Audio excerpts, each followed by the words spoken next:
अस्सलाम वालेकुम, welcome to my YouTube travel channel. Babar Anwar मेरा नाम है। कराची में हम लोग लोकेटेड हैं।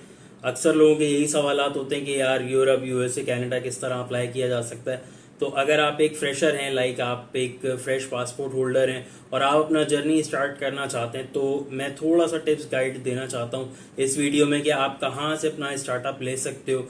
आप अगर अभी रेगुलर आपने पासपोर्ट जनरेट करवा लिया है, एनआईसी आपके पास मौजूद है, एफआरसी फैमिली रजिस्ट्रेशन सर्टिफिकेट एक जो है वो मैंडेटरी डॉक्यूमेंट है तकरीबन अब सारे वीज़ास के लिए, नादरा से इशू होता है, ये आपने करवा लिया। तो अब आप अपना ट्रैवल हिस्ट्री जो मेंटेन करना स्टार्ट करने वाले हो वो आप स्टार्टअप ले सकते हो सबसे पहले दुबई से। दुबई बहुत ही कॉमनली इजीली पासपोर्ट पे आपको इजीली वीज़ा दे देता है। पेपर वीज़ा होता है। उम्रे का वीज़ा सऊदीया का आपको पता है वो भी नॉर्मली मिल जाता है। मिडिल ईस्ट साइड पे जब आप जाते हैं, यूएई, सऊदी आपका हो जाता है। कतर नॉर्मली मिल जाता है। ओमान नॉर्मली वीज़ा मिल जाता है। आप एक ट्रिप में जब भी आप स्टार्टअप लेना चाहो ट्रैवल के हवाले से, मतलब आपको ज़्यादा से ज़्यादा स्टैंपिंग करनी है, स्टिकरिंग करनी है। अब ज़्यादातर वीज़ाज जो हैं वो पेपर होते चले जा रहे हैं, लेकिन अगर आपके पास पेपर वीज़ा भी है तो आपको स्टैम्प्स ज़रूर होता है। मीन्स आपकी ट्रैवल हिस्ट्री उसके अंदर एड ऑन हो रही होती है, आपके पासपोर्ट पे रिफ्लेक्ट होती है फॉर लाइफ टाइम। अब आपने ये वाला मिडिल ईस्ट वाला साइड कर लिया, आप नॉमिनल जॉब करते हैं या आपका कोई नॉमिनल सा बिजनेस है, 1.5 लाख, 3 लाख, 5 लाख, 8 लाख रुपए अगर आप महीना अर्निंग कर रहे हैं, या आपका इस तरह का कोई काम है कि आप उसको थ्रू आउट ग्लोब कहीं से भी बैठ के एक्सेस कर सकते हो, लाइक जैसे कि ऑनलाइन काम होते हैं, फ्रीलांसर्स होते हैं, तो वो आप इसको थोड़ा सा टाइम को आप स्क्वीज कर सकते हो। लेकिन अगर आपको कोई लीव के इश्यूज रहते हैं तो आपको जाहिर सी बात है टाइम ज़्यादा लग जाएगा। अब आपने मिडिल ईस्टर्न वाला ट्रिप कर लिया है, उसके बाद आपको टर्की बहुत इजीली वीज़ा देता है। टर्की का वीज़ा स्टिकर होता है और ये काफ़ी फ्रूटफुल रहता है आगे बड़ा वीज़ा लेने के लिए, जैसे कि यूरोप, यूके, यूएसए, कनाडा।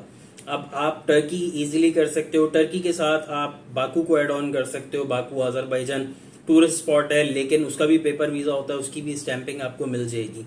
ये वाला कवर अगर आपने पार्ट को कर लिया है तो अब आप फार ईस्ट साइड या वेस्टर्न एशिया साइड भी जा सकते हो, जिसमें आपके पास Malaysia, Indonesia, Sri Lanka, Singapore, Thailand ये ऑप्शन मिल जाते हैं। थाईलैंड के साथ आप कंबोडिया ये भी ऐड ऑन कर सकते हो। एक ही ट्रिप के अंदर आपके तकरीबन 5, 6, 7 मुल्क भी हो सकते हैं। अगर आप वियतनाम भी थोड़ा हडल करके ले लो। इंडोनेशिया भी रिसेंटली ऑन हुआ है और वो भी नॉर्मली देता है और वो काफ़ी इम्पैक्टफुल पावरफुल वीज़ा है। अगर आपके ये दोनों ट्रिप्स भी हो गए तो फिर आप जंप अप कर सकते हो यूरोप के लिए। यूरोप सबमिशन अभी जो नॉर्मली है वो जर्मनी, इटली, नीदरलैंड, स्पेन है। स्पेन सबसे ज़्यादा टाइम लगाता है, उसका रेशो अच्छा भी रहता है। नीदरलैंड्स थोड़ा सा डिफिकल्ट है लेकिन वो जल्दी रिवर्ट बैक कर देता है।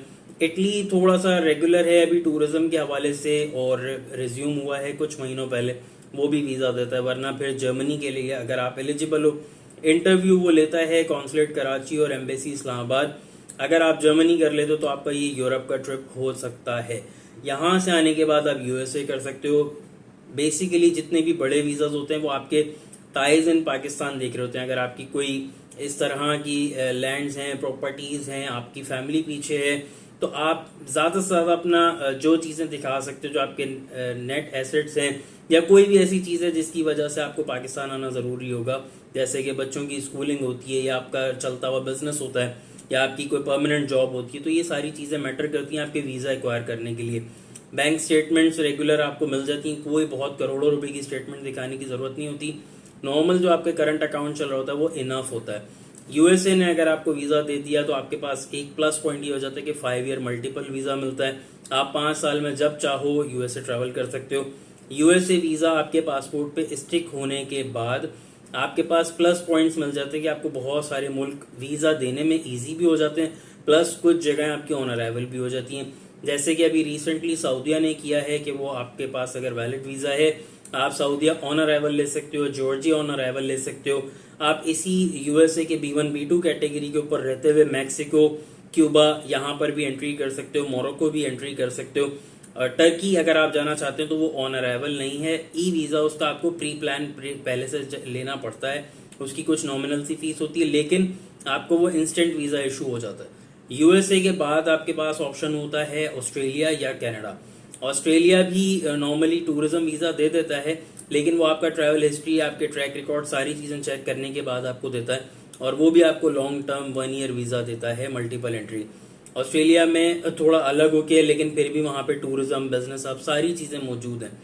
फिर आपके पास कनाडा का ऑप्शन होता है। कनाडा अभी जब रिज्यूम हुआ है तो वो बहुत अच्छे रेशो दे रहा है आपको। नॉर्मली टूरिज्म वीज़ा भी मिल रहा है और वहाँ पे और भी बहुत सारे ज़राए हैं काम करने के हवाले से, या अगर आपने का पर्पज सिर्फ घूमना फिरना है तो वो भी एक अच्छा ऑप्शन है।